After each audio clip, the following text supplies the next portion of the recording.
Selamat pagi, Bapak dan Ibu. Terima kasih atas kesempatan yang diberikan. Saya akan mempresentasikan usulan proposal saya dengan nama Reka Cipta Propagasi Karang Hias dengan Teknologi Artifisial Polip dan judul proposal Inovasi Teknologi Artifisial Polip sebagai upaya rehabilitasi dan konservasi terumbu karang di Serangan, Provinsi Bali. Nah, ini identitas pengusul dan saya sendiri sebagai ketua tim pengusul, yaitu Dr. Dra. Sangayu Madeputri Suryani, MSI. Nah, kenapa saya mengambil propagasi karang hias? Karena di sini terumbu karang itu adalah sekumpulan hewan karang yang bersimbiosis dengan sejenis tumbuhan alga yang disebut zooxanthellae, dan terumbu karang ini memiliki fungsi sebagai benteng alam, sebagai habitat, reproduksi, tempat berlindung, mencari makan hewan-hewan laut.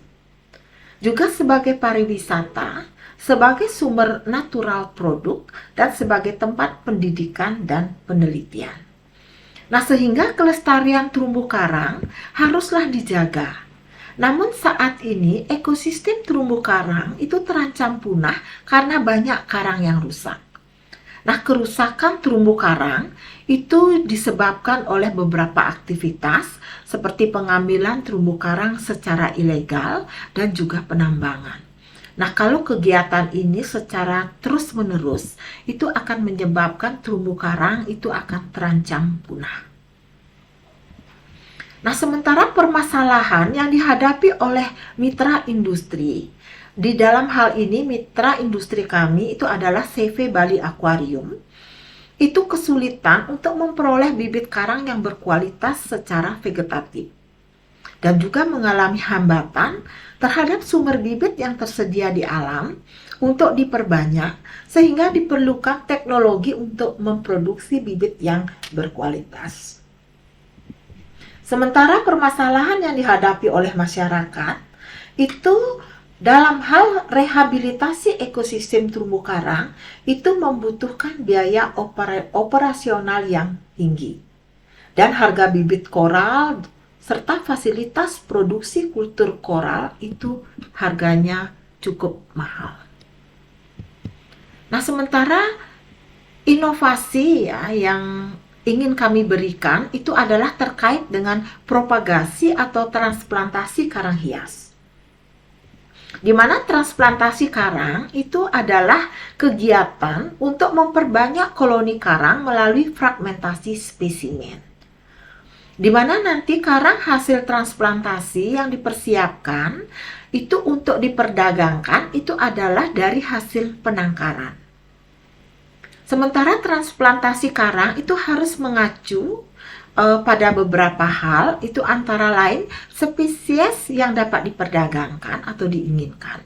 Kemudian lokasi transplantasi, teknik propagasi atau transplantasi, kemudian pemeliharaan dan perawatan, pengelolaan dari induk dan tata niaga perdagangan. Sementara konsep simbiosis itu sangat penting ya pada propagasi atau transplantasi karang hias ini, yaitu konsep simbiosis antara zooxanthellae dan binatang karang seperti anemon, moluska itu sangat penting dalam kehidupan karang dan kelestarian ekosistem bentukannya. Zooxanthellae ini ditemukan dalam jumlah yang besar dalam setiap polip hidup dan bersimbiosis, kemudian akan memberikan warna pada polip, energi dari fotosintesis, dan 90% kebutuhan karbon polip itu akan terpenuhi. Nah, kemudian sehingga inovasi yang diusulkan, pertama adalah inovasi inokulum sumber simbion, yaitu zooxanthellae yang diekstrak dari beberapa sumber inang, yaitu si anemon dan acropora. Nah, kemudian inovasi kultur masar zooxanthellae itu sebagai penyumbang nutrisi bagi terumbu karang. Kemudian artificial polip atau transplantasi karang untuk perbanyakan bibit terumbu karang.